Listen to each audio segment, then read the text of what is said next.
Le combat pour sa sauvegarde s'affiche encore un peu partout. Et celle qui est l'un des fers de lance du sauvetage du marais Wils se garde bien aujourd'hui de tout triomphalisme.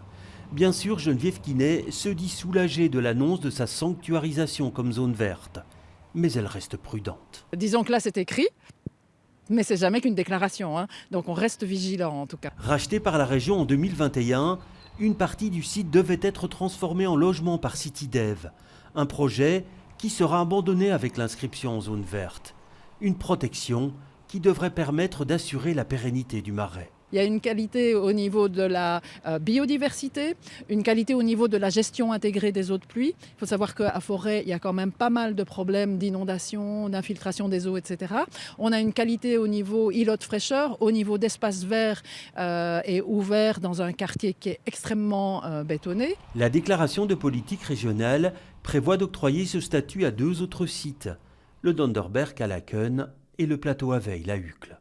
Rien par contre pour la friche Josaphat ou le champ d'Écailles. À Watermal-Boisfort, des containers, logements d'urgence destinés au départ à des familles ukrainiennes, ont été installés sur une partie de ce site dédié à l'agriculture urbaine. Et un projet de logements sociaux est toujours prévu. Mais pour les défenseurs de la nature, la préservation de l'entièreté de ce terrain vierge de toute pollution est indispensable.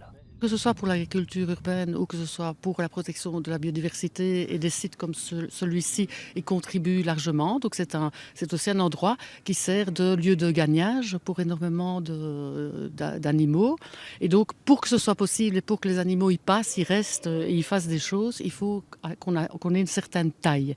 Et donc commencer à rogner sur un endroit qui n'est quand même pas non plus gigantesque, hein, il faut regarder les choses comme elles sont.